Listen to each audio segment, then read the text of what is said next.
जंग खत्म नहीं हुई तो भयावह होंगे हालात।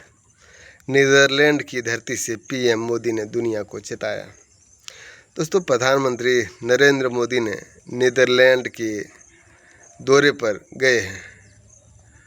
वहीं पर भारतीय समुदाय को संबोधित किया। इस दौरान दुनिया को भविष्य को लेकर सजग भी किया।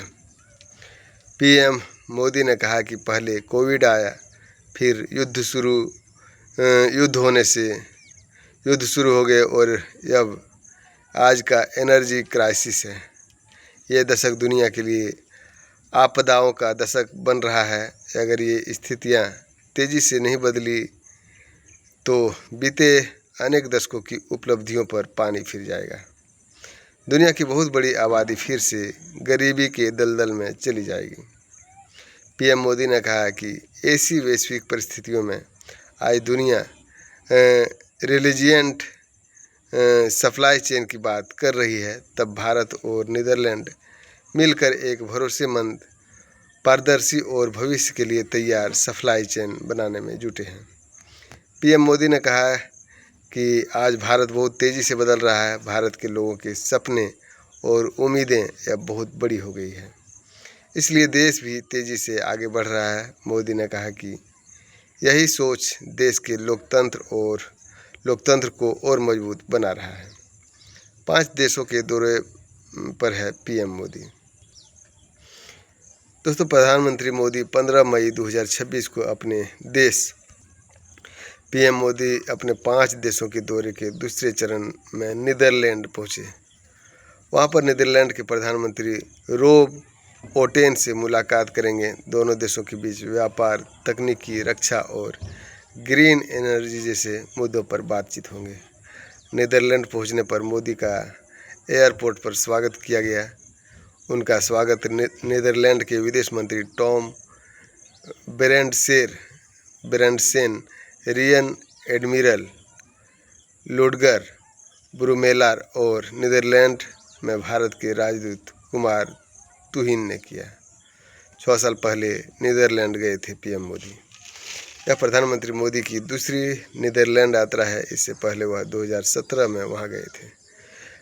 अधिकारियों का कहना है कि यह दौरा दोनों देशों के लिए रिश्तों के लिए बहुत अहम माना जा रहा है। विदेश मंत्रालय के मुताबिक भारत और नीदरलैंड के रिश्ते पिछले कुछ सालों में काफ़ी मजबूत हुआ है।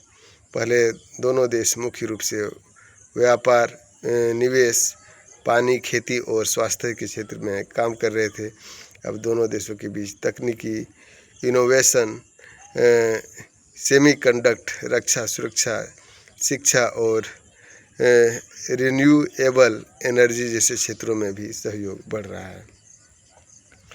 तो सोचिए कि मोदी जी ने भारत के लोगों को कहता है कि आप तेल बचाइए, और खुद वो विदेश दौरे पर है जिसमें कि अरबों रुपया का तेल जलता है और अरबों रुपया हर दिन खर्च होता है। तो आपको वहीं पर मोदी जी ये कहते हैं कि लोकतंत्र मजबूत होगा, और जबकि ऐसा देखा नहीं जाता भारत में देखा जाता है कि लोग तो ये भी कह रहा है कि ईवीएम से जीतता है मोदी जी। तो सोचिए ये पारदर्शिता कहाँ ला पाता है। तमाम दुनिया के देश भारत से खफा है। सोचिए पाकिस्तान को कहता है अमेरिका ने कि युद्ध को विराम करा दीजिए, वहीं पर भारत जैसे देश को उसने समझिए कि कितना नीचा समझता है, किस दृष्टि से देखता है भारत को। तो ये हालत हो गया है आज भारत का कि खुद से दौरा करना पड़ रहा है दूसरे देश में। वही वो देश का प्रधानमंत्री छोटा कहलाता है जो कि दूसरे देश में जाता है। वो देश आप देखे होंगे कभी, ट्रम्प उसे कितना पुचकारता है, दुलारता है, तब वो किसी देश जाता है, वरना अपने देश में ही उसे सब कुछ मिलता है। तमाम चीज़ें अपने देशों को कैसे आगे बढ़ाना वो सोचते रहता है, वो काम करता है, ना कि विदेश दौरा करता है। हालांकि विदेश जाके कुछ सीखना चाहिए और वहाँ की चीज़ों को अपनाना चाहिए, लेकिन ऐसा भी नहीं करते हुए दिखता है पीएम मोदी। आप क्या सोचते हैं, कमेंट जरूर करिए। वीडियो अच्छा लगे तो लाइक शेयर और सब्सक्राइब करिए। आप देख रहे हैं न्यूज़ हर पल। फिलहाल इतना ही। जय हिंद, जय भारत।